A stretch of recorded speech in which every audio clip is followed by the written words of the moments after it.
गेल्या 6 महिन्यांपासून सुरू असलेल्या अतिवृष्टीमुळे शेतीचे प्रचंड नुकसान झाले असून द्राक्ष बागा यंदा उभ्या राहिल्याने शेतकरी मोठ्या आर्थिक संकटात सापडले। अशा परिस्थितीत सरकार शेतकऱ्यांच्या पाठीशी ठामपणे उभे असून जास्तीत जास्त मदत मिळावी यासाठी प्रयत्न सुरू आहेत, असे प्रतिपादन अन्न व औषध प्रशासन मंत्री नरहरी झिरवाळ यांनी केले।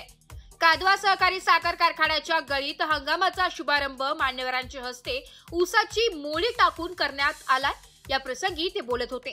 यावेळी आमदार दिलीप बनकर, खासदार भास्कर भगरेसर, मराठा विद्या प्रसारकचे सरचिटणीस नितीन ठाकरे, राष्ट्रवादी शरद पवार गटाचे जिल्हाध्यक्ष दत्तात्रय पाटील, जिल्हा बँक माजी संचालक गणपतराव पाटील, बाजार समिती चेअरमॅन प्रशांत कड आदी मान्यवर उपस्थित होते। अध्यक्षस्थानी कादवाचे चेअरमॅन श्रीराम शेट्टी होते। झिरवाळ म्हणाले की सातत्याने होणाऱ्या नैसर्गिक आपत्तीमुळे शेती संकटात येत आहे, तथापि ऊस हे शाश्वत पीक आहे। अधिकाधिक शेतकऱ्यांनी ऊस लागवड करून कादवा कारखान्याला ऊस पुरवठा करावा।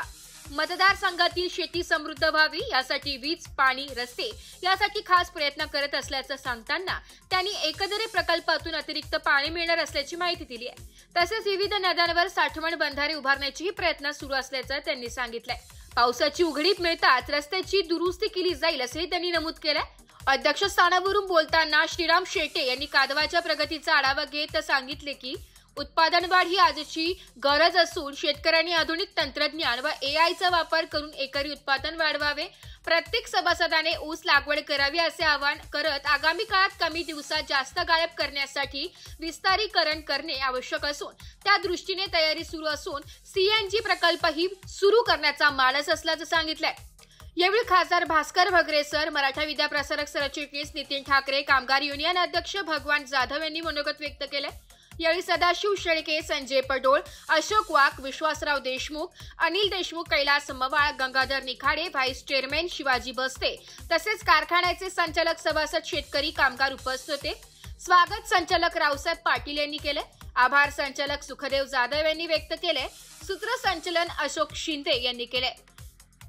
तर गव्हाण पूजा सौ श्री विक्रांत पाटील, सौ श्री प्रशांत जमधडे, सौ श्री प्रकाश चौधरी, सौ श्री भरत काशीत, सौ श्री विजय पाटील, सौ श्री बाबूराव सोनवणे, सौ श्री अरुण देशमुख, सौ श्री श्रीराम आहेर, सौ श्री आत्माराम पाटील, सौ श्री रमेश शिंदे, सौ श्री राजेंद्र चव्हाण यांनी पूजा संपन्न केली आहे। एस मराठी न्यूज साठी कार्यकारी संपादक संतोष कथार, दिंडोरी।